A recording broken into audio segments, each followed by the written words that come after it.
रोजगार पर फंसा बिहार का रण।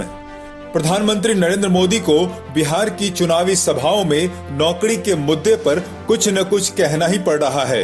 कह तो यहाँ तक दिया कि एक एक सरकारी नौकरी के नाम पर जो लोग लाखों करोड़ों कमाते थे, फिर बिहार को ललचाई नजर से देख रहे हैं। हमला साफ तौर पर राजद गठबंधन के 10 लाख सरकारी नौकरी के सियासी वादे पर रहता है। लेकिन बड़े बड़े राष्ट्रीय मुद्दों के बीच देश के पीएम को अपने मंच से विपक्ष के तथाकथित झूठ से लगने वाले वादे को बड़ा झूठ बतलाना पड़ रहा है। यह बड़ी बात है। सही कहा जाता है कि बिहार देश को बड़ा सियासी संदेश देता रहा है। इस बार के चुनाव में जब से तेजस्वी यादव ने युवाओं को 10 लाख नौकरी देने का वादा किया है, बिहार के सियासी रण में रोजगार का मुद्दा पूरे चुनाव की धुरी बना बैठा है।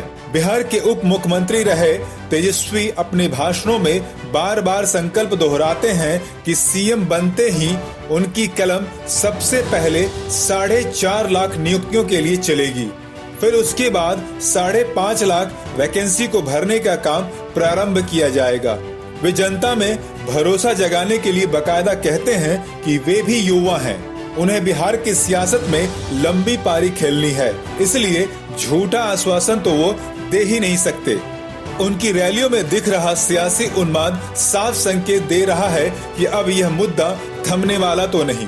कोई भी कैसे भी कितना भी कह ले, जनमानस के जहन से जरा देर के लिए यह मुद्दा खिसक जाए ऐसा लगता तो नहीं। पाकिस्तान, चीन, धारा 370 का हटना, एमएसपी, यहाँ तक कि राम मंदिर सब बिहार की जमीन पर फीके पड़ गए हैं। इस मुद्दे पर जिस तरह का शोर तेजस्वी की मंच की तरफ बढ़ता है, साफ कहता है कि अब बिहार इस मुद्दे से पीछे हटने वाला नहीं।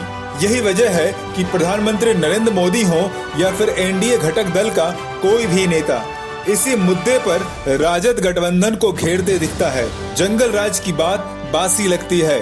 बिहार के मौजूदा उप मुख्यमंत्री ने तो इसे झूठा करार देने के लिए ठोस सा दिखने वाला तर्क भी दिया।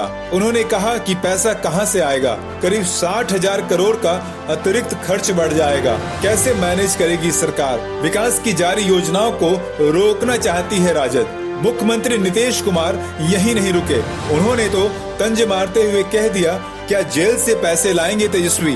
कहना सुनना एक तरफ, लेकिन जब लिख कर देने की बारी आई तो जदयू को भी अपने घोषणा पत्र में युवा शक्ति की प्रगति का निश्चय पहले नंबर पर लिखकर देना पड़ा। बीजेपी तो कई कदम आगे बढ़ गई।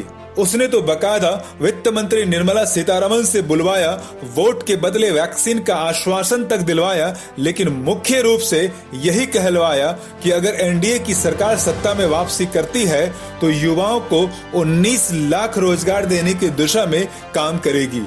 लोक जनशक्ति पार्टी के घोषणा पत्र में हालांकि रोजगार की गिनती तो नहीं बताई गई है, लेकिन ज्यादा से ज्यादा लोगों को रोजगार देने और साथ ही पलायन को प्राथमिकता दी गई है।